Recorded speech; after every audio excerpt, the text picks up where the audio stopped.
Hi, Tim Skell here, ABB HVAC Application Engineering.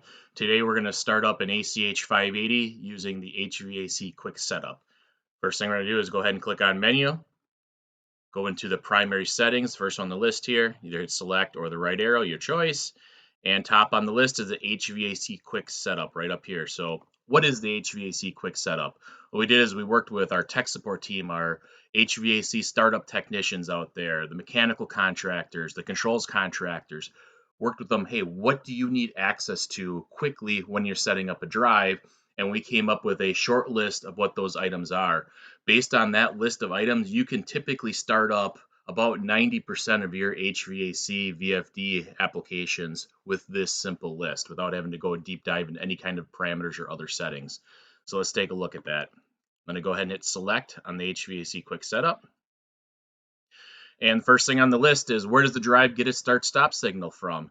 Factory default, digital input 1, so that's that relay output from a controller coming into the drive, landing on digital input 1. If I wanted to change that, say make that being starting stopping from BACnet, I could go ahead and edit and go into it, but I'm going to leave that at the start stop on digital input 1.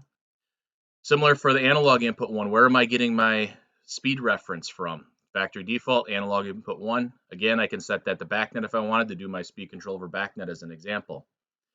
Taking a look at my analog input 1 scaling, let's actually take a look a little bit deeper into here. So I'm going to hit select, and this is where I choose, is this a 0 to 10 volt signal, or is this a 4 to 20 milliamp signal? So I can come in here and change that to 0 to 10 or 4 to 20. Factory default, by the way, happens to be 0 to 10, so I'd previously changed this to 4 to 20 milliamps, and then it'd be 4 to 20 milliamps equals 0 to 60 hertz. I can back out, so my scaling is good to go. Now ask me, do I want to use a safety or not? So I can uncheck that box by hitting unselect if I had no safeties in it. Factory default has a safety assumed on digital input 4, which is what you're seeing right here, digital input 4. I can also change that text to that safety. So what I'm going to do is go into here, instead of having it say start interlock, which gives me a hint of what's going on when the safety is open, but what I'm going to do is actually change that and say that's my high static safety. So now when that safety opens up, it'll actually tell me that the high static is open, and that's why I'm not running. So it's great to add that extra description there. I can add a run permissive signal. This is typically your damper end switch. If I had a air handler and I had a damper control scheme, I could enable that really quickly. I could assign it to a specific digital input, and I could put some text to it if I wanted to. I got my minimum frequency. Let's say I've got a fan application and I don't want to go below 20 hertz. So I can go in there and save that at 20 hertz. Maximum frequency, I'm going to leave that at default at 60 hertz, but if I had a certain fan array design, maybe I want to bump that up to 70, 72, 75 hertz, depending on the air handler design. Or if my test and balancer guy didn't want me to go above, say 57 hertz, I could limit it right there at 57 hertz. I got my accel and decel time, so if I wanted something to decelerate quicker, just go into edit. I can lower that to whatever I want it to be, so very easy to adjust your accel and decel. Motor nominal values. So here's where I'd go into here and I'd enter my motor nameplate data. So what is my RPM? What is my amps? What are my horsepower? Kind of a neat fun fact, factory defaults are configured for the Baldor Super E motors. So if you left everything at default and you forgot to actually set this and you had those Baldor Super E's, guess what? You got lucky and the drive's already set up appropriately. But it's always a good habit to go in there and set your motor data. Next item is your start mode. Usually this will be left at flying start automatic. That's where if the motor is still spinning, the drive can catch it and pick it up and ramp it to where you need it to go. Not necessarily needed for a pump application, so you could adjust that if you wanted to on a pumping application to the ramp start. But if you left it at the flying start for a pump, not a problem.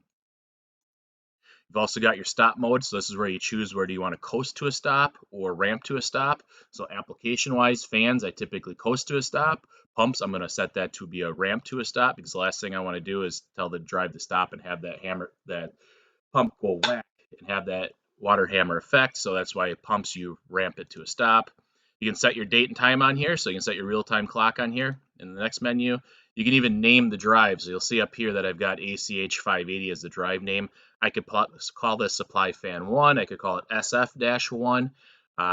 One of the neat things you can do is if you actually were using your laptop to start up the drive instead of the control panel or the DriveTune Bluetooth app, you can type in the real text there opposed to using the up and down arrows of the keypad to adjust the text. And then we added communication towards the bottom of the list. That's because typically comms are one of the last things to be commissioned on a HVAC project. So once you got the other things done, you can come in here and set up your comms. So factory default is BACnet, but you can go in here and adjust what you want for, say, your MAC ID, your device object instance ID, your baud rate. You can do auto sensing your baud, your max master, all those things the controls contractor is going to be setting up is all in this menu right here. And that's it. We just went through the HVAC quick setup on the ACH 580 drive. Thank you.